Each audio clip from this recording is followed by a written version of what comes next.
যারা নাকি প্রথমবার ওয়াটার কালার করছেন এবং বুঝতে পারছেন না মিস্টেকগুলো কোথায় হচ্ছে, তেমনই আজকে আমি 6খানা মিস্টেক আমি করে দেখাচ্ছি। যারা প্রথমবার ওয়াটার কালার করছেন তারা এই 6টা মিস্টেক কিন্তু অতি অবশ্যই করছেন, হয়তো বুঝতে পারছেন না। তো সেটা কি মিস্টেকগুলো করছেন সেটাই কিন্তু আজকে আমি পুরো ভিডিওতে দেখাবো। এর জন্য পুরো ভিডিওটা দেখতে হবে এবং স্কিপ করলে চলবে না। স্কিপ করলে কিন্তু কিছু শিখতে পারবেন না। আর অতি অবশ্যই কমেন্টে জানাবেন যে এই মিস্টেকগুলো আপনার হচ্ছে নাকি। আর যদি অন্য কোনো মিস্টেক হয় অতি অবশ্যই আমাকে জানাবেন, আমি কিন্তু আপনাদের হেল্প করে দেবো। তাহলে চলুন ভিডিওটা শুরু করছি। বাদ বাকি কথা ভিডিও দিয়ে বলবো। একটা ছোট্ট রিকোয়েস্ট, আমার চ্যানেল নতুন প্লিজ চ্যানেলটা সাবস্ক্রাইব করুন, কমেন্ট করেন ভিডিওটা কেমন লাগলো, আর অতি অবশ্যই লাইক দেবেন। তাহলে চলুন ভিডিওটা শুরু করা যাক। আমরা যে প্রথম মিস্টেকটা করি সেটা কিন্তু দেখাচ্ছি, মন দিয়ে দেখুন। দেখুন আমি একটা ড্রয়িং করছি, লাইন ড্রয়িং করলাম, কত ডার্ক করলাম ড্রয়িংটা, তাই না? আর পাশের ড্রয়িংটা দেখুন কত হালকা ড্রয়িংটা করেছি। কেন ডার্ক আর লাইট লাইট করেছি এটা বলে দিচ্ছি। এটা আমাদের খুব বড় মিস্টেক। আমরা যখন ড্রয়িং করি না, খুব ডার্ক ড্রয়িং করে ফেলি, ঠিক আছে? সেটা কিন্তু ওয়াটার কালার বা অন্য কোনো ড্রয়িং এর ক্ষেত্রেও করবেন না। ড্রয়িংটা আপনারা লাইট করবেন, তাহলে কিন্তু কালারটা করতে আপনাদের সুবিধা হবে এবং দেখতেও ভালো লাগবে।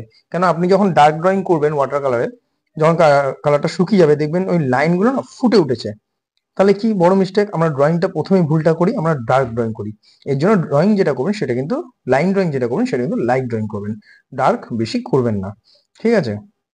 এবার দেখুন ওই কালারটা করার পর আমি একটা শেড দিচ্ছি। দেওয়ার পর এটা শুকিয়ে যাবে যখন, তখনই বুঝতে পারবেন দুখানা ড্রয়িং এর ডিফারেন্ট কি। আর ডার্ক ড্রয়িংটা করলে কি হয়, পেজ কিন্তু ছিঁড়েও যায়, ঠিক আছে? দেখুন বাঁদিকেটা দেখুন কত ডার্ক আর ডান দিকে কত লাইট। বুঝেছেন আশা করি প্রথম মিস্টেক। দ্বিতীয় যে মিস্টেকটা সেটা হচ্ছে, মনে হয় ছোট কিন্তু খুব বড় মিস্টেক। এই যে লাইনের যে আমি লাইনটা করেছি তার বাইরে কিন্তু কালারটা চলে যাচ্ছে। তার কারণ হচ্ছে আমরা ব্রাশটা ঠিক করে ইউজ করছি না। দেখুন মন দিয়ে যে ব্রাশ আমি কিভাবে ইউজ করছি, দেখতে পাচ্ছেন ব্রাশটা আমি কিভাবে ইউজ করছি। লাইনের দেখছেন গা দিয়ে আমি আস্তে আস্তে করে কিন্তু ব্রাশটা আমি নিয়ে যাচ্ছি পয়েন্ট করে। দেখুন ভালো করে দেখুন, আর এইভাবে প্র্যাকটিসটা করুন। এগুলো প্র্যাকটিস করবেন, প্রথম প্রথম হয়তো হবে না, তারপর কিন্তু এটা আপনার কন্ট্রোলে চলে আসবে। এই কালারটা যাতে না বাইরে যায় লাইনের মধ্যে, মানে যেই অবজেক্টটা করছেন তার মধ্যে যেন কালারটা থাকে, সেটা কিন্তু প্র্যাকটিস করবেন, ঠিক আছে?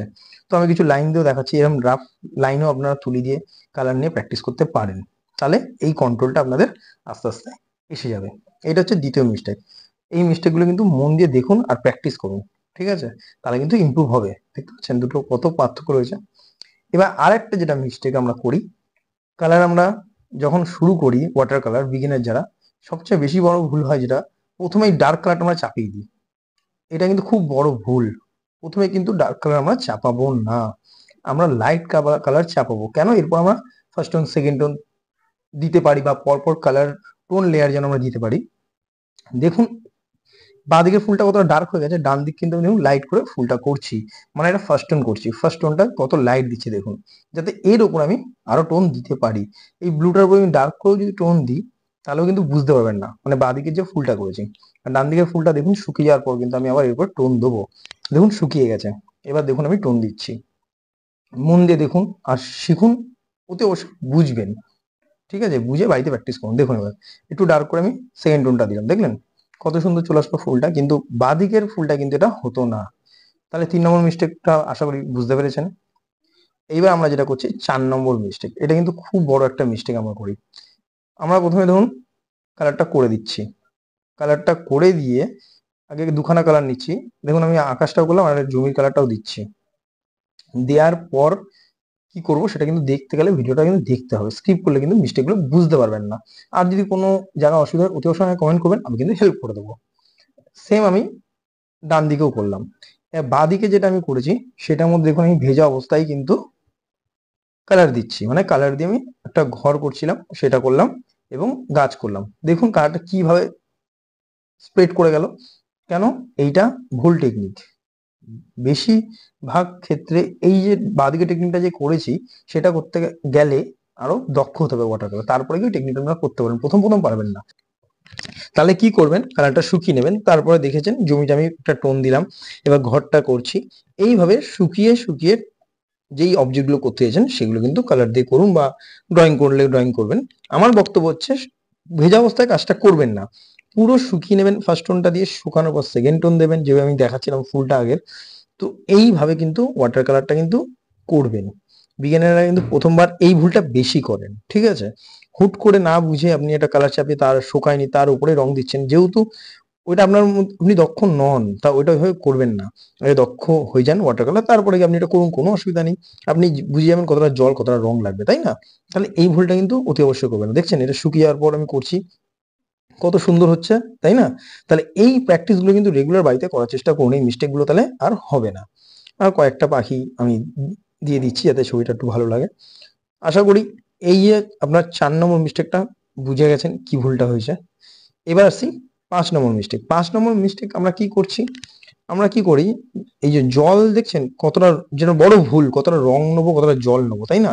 দেখুন এই জলটা আমি বেশি নিয়ে নিয়েছি, আবার কোনো জায়গায় কিন্তু জল কম হয়ে যাচ্ছে বা ব্রাশের মানে দাগটা থেকে যাচ্ছে।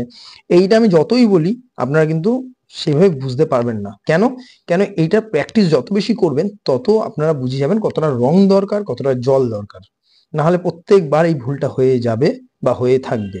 ঠিক আছে ভুলগুলো। তো কতটা জল বা কতটা রং নিতে হবে সেটা কি বললাম, প্র্যাকটিস করলে আপনার কিন্তু এটা হয়ে যাবে। আমার প্র্যাকটিস আছে বলে দেখুন একদম নিচের ভাইলেট যে কালারটা সেটা আমি কিভাবে করছি, যাতে আমার মানে ব্রাশ যে ব্রাশ চালাচ্ছি সেটার একটা কিন্তু দাগ বা দাগটা নেই এবং ক্লিয়ার। তো এটা প্র্যাকটিস করলে কিন্তু জল আর রঙের পরিমাণটা নেওয়াটা কতটা ব্যালেন্স করবেন বুঝে যাবেন। এবার সবার লাস্টে বেশি ইম্পর্টেন্ট যেটা হচ্ছে ব্রাশ। যদি আপনার ব্রাশ বাজে হয় তাহলে কিন্তু ওয়াটার কালার বাজে হবে না। এই যে ব্রাশটা আমি ইউজ করছি একদম একটা মাথা পয়েন্ট যেটা থাকে ব্রাশে সেটা কিন্তু নষ্ট হয়ে গেছে বলে দেখুন কিভাবে লাইনগুলো পড়ছে, দেখতেই পাচ্ছেন কত বাজে একদম হয়েছে, তাই না? এবার এই ব্রাশটা দেখুন করছি মন দিয়ে দেখুন, এবার যে ব্রাশটা দিয়ে করবো সেটার পয়েন্টটা কিন্তু ভালো আছে। পয়েন্টটা ভালো আছে বলেই কিন্তু দেখবেন লাইনটা দেখুন কত সুন্দর পড়বে, দেখেছেন লাইনটা কত সুন্দর পড়ছে।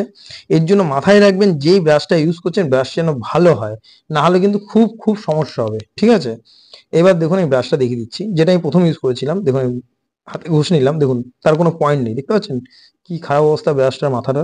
এরকম ব্রাশ দিয়ে ওয়াটার কালার করবেন না, ঠিক আছে?